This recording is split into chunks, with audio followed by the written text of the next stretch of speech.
Bharatiya Janata party चुनाव मैदान में है, कांग्रेस पार्टी चुनाव मैदान में है। पंजाब सरकार की पोस्ट मैट्रिक स्कॉलरशिप योजना 245 करोड़ रुपए आवंटित ताकि अनुसूचित जाति के विद्यार्थियों को मिले उच्च शिक्षा। अगर मुझे ये स्कॉलरशिप ना मिलती तो शायद मैं अपनी पढ़ाई जारी न रख पाती। 2,31,000 विद्यार्थी पंजीकृत, 92 करोड़ की रकम दी जा चुकी। मैं AI/ML हमेशा से पढ़ना चाहता था। अगर स्कॉलरशिप नहीं होती तो मैं कभी भी एडमिशन नहीं ले पाता इस कोर्स में। मुख्यमंत्री भगवंत सिंह मान की कोशिशों से पंजाब बन रहा है रंगला पंजाब। दोनों पार्टियों का दिन रात एक ही काम है, गाली दो, गाली दो और गाली दो। भारतीय जनता पार्टी के नेताओं से आप कुछ भी पूछिए, उनके मुंह से गाली के अलावा कुछ नहीं निकलता। क्या ऐसे लोगों के हाथ में दिल्ली का भविष्य सुरक्षित है क्या? नहीं। जोर से बोलिए, सुरक्षित है क्या? इन गालीबाजों के हाथ में दिल्ली का भविष्य सुरक्षित है क्या? नौजवानों का भविष्य सुरक्षित है क्या? माताओं बहनों का भविष्य सुरक्षित है क्या? हमारे बुजुर्गों का भविष्य सुरक्षित है क्या? और सबसे बड़ी बात, इस देश, इस दिल्ली के भविष्य, हमारे नौनिहाल, हमारे बच्चे, उनका भविष्य सुरक्षित है क्या? तो एक पार्टी है जिसके पास बताने के लिए कुछ नहीं। उनसे आप पूछिए, क्या करना चाहते हो दिल्ली के लिए? तो कहते हैं झगड़ा कराना चाहते हैं। क्या करना चाहते हो दिल्ली के लिए? हिंदू मुसलमान का झगड़ा हो,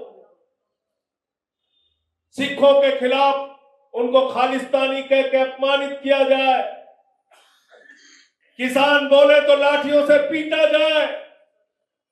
अरे भैया, शिक्षा पे बात कर लो। नहीं नहीं नहीं नहीं नहीं, नहीं, शिक्षा से तो कोई मतलब नहीं, हमें तो झगड़ा कराना है। हमने देखा इसी दिल्ली के अंदर, देश की राजधानी दिल्ली में भारतीय जनता पार्टी के लोगों ने चुनाव के बाद 5 साल पहले दिल्ली को नफरत की आग में झोंकने का प्रयास किया। ऐसी पार्टी की जमानतें जब्त करानी है दिल्ली के अंदर, और हमें बात करनी है शिक्षा पे, स्वास्थ्य पे, बिजली पे, पानी पे। भाजपाई राष्ट्रवाद के बारे में बोलते हैं, इससे ज्यादा मजाक मुझे कुछ नहीं लगता। प्रधानमंत्री राष्ट्रवाद के बारे में बोलते हैं, बीजेपी के लोग राष्ट्रवाद के बारे में बोलते हैं।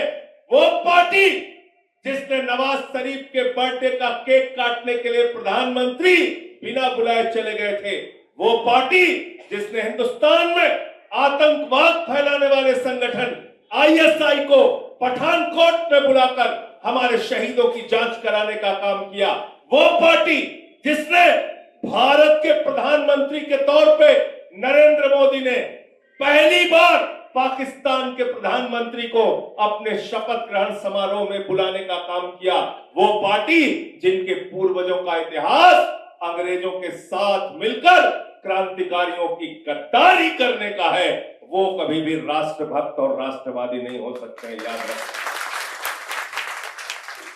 ये लोग राष्ट्रवाद की बात करेंगे जो अंग्रेजों की दलाली करने का काम करते। इतिहास पढ़ लेना उठा के इनके मुंह से राष्ट्रवाद की बात अच्छी नहीं लगती। दूसरी बात, भ्रष्टाचार के खिलाफ बोलते हैं भाजपा। मैंने तो पार्लियामेंट के अंदर कहा कि भ्रष्टाचार के खिलाफ भाजपाई बोलते हैं तो लगता है ओसामा बिन लादेन अहिंसा पे उपदेश दे रहा है। कौन सी पार्टी भ्रष्टाचार के खिलाफ बोल रही है? जिसने वाटर घोटाले के आरोपी हेमंत विश्व शर्मा को, जिसके खिलाफ बुकलेट निकालने का काम किया, उस हेमंत विश्व शर्मा को प्रधानमंत्री ने गले लगाकर आसाम का मुख्यमंत्री बनाने का काम किया। वो पार्टी भ्रष्टाचार के खिलाफ बोलती है जिसके नेता शुभेंदु अधिकारी भारतीय जनता पार्टी के लीडर ऑफ अपोजिशन है।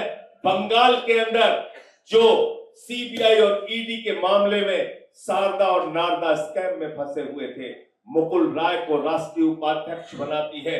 वो पार्टी भ्रष्टाचार के खिलाफ बोलती है, जिसके नेता आदरणीय नरेंद्र मोदी जी भोपाल की रैली में कहते हैं अजीत पवार ने 70,000 का सिंचाई घोटाला किया, 70,000 करोड़ का सिंचाई घोटाला किया, 70,000 करोड़ का सिंचाई घोटाला किया।